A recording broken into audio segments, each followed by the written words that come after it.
વલસાડ જિલ્લાના ઉમરગામ તાલુકા અને ભીલાડ સહિત આસપાસના ગામના લોકોની લાંબી આતુરતાનો અંત આવ્યો। ભીલાડ રેલવે અંડરપાસનો આરંભ થયો। સાંસદ ધવલ પટેલના હસ્તે આરંભ કરવામાં આવ્યો। વલસાડ જિલ્લાના ઉમરગામ તાલુકા અને ભીલાડ સહિતના આસપાસના ગામ લોકોની લાંબી આતુરતાનો આખરે અંત આવ્યો છે। વલસાડ ડાંગના સાંસદ ધવલ પટેલ અને ઉમરગામના ધારાસભ્ય રમણ પાટકરના હસ્તે અંડરપાસનો આરંભ કરાવવામાં આવ્યો હતો। આ પ્રસંગે વિસ્તારના સ્થાનિક રાજકીય અગ્રણી અને ભાજપના કાર્યકર્તાઓ સાથે મોટી સંખ્યામાં ઉમરગામ અને ભીલાડવાસીઓ પણ ઉપસ્થિત રહ્યા હતા। મહત્વપૂર્ણ છે કે ભીલાડની વચ્ચેથી રેલવે લાઇન પસાર થાય છે। આથી એક તરફથી બીજી તરફ જવા રેલવે અંડરપાસ હતો, પરંતુ જૂના રેલવે અંડરપાસમાં કલાકો સુધી ટ્રાફિક જામમાં લોકોએ ફસાઈ રહેવું પડતું હતું। સ્કૂલ જતા બાળકો અને નોકરી ધંધે જતા લોકોને પણ ટ્રાફિક જામમાં ફસાવા મજબૂર થતા હતા।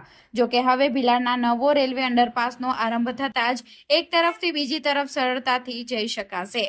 આ અંડરપાસ શરૂ થતાં લોકોએ કલાકોના ટ્રાફિક જામની પરેશાનીથી રાહત મળશે। સાથે જ નેશનલ હાઈવેથી ભીલાડ અને ઉમરગામ સુધી જવા માટે કિલોમીટરનો લાંબો ચક્રાવામાંથી પણ મુક્તિ મળશે। આ અંડરપાસના આરંભ વખતે સાંસદ ધવલ પટેલ અને રમણ પાટકરે પણ આ અંડરપાસના વિસ્તારના લોકો માટે ખૂબ ઉપયોગી પુરવાર થશે તેવો આશાવાદ વ્યક્ત કર્યો હતો। આજે આતુરતાનો અંત આવ્યો છે, વર્ષોની પ્રતીક્ષાનો પણ અંત આવ્યો છે, કારણ કે આજે આપણો ભીલાડ રેલવે અંડરપાસ બનીને તૈયાર થઈ ગયો છે। આના માટે ખાસ કરીને આપણા દેશના રેલવે મંત્રી અશ્વિની વૈષ્ણવજીને ખૂબ ખૂબ ધન્યવાદ આપવા માંગુ છું, જેમણે અમારી રજૂઆત થકી આ બ્રિજમાં જે અડચણો આવતી હતી એને દૂર કરી અને જે તે મશીન, જે તે જરૂરિયાત હતી એ બધું જ વસ્તુ પૂર્ણ અમને આપી। એના કારણે આજે રેલવે અંડરપાસ બનીને તૈયાર થઈ ગયો છે। આના થકી આપણા ભીલાડ હોય કે સરીગામ હોય કે આજુબાજુના વિસ્તારના દરેક લોકોને ખૂબ ફાયદો થવાનો છે।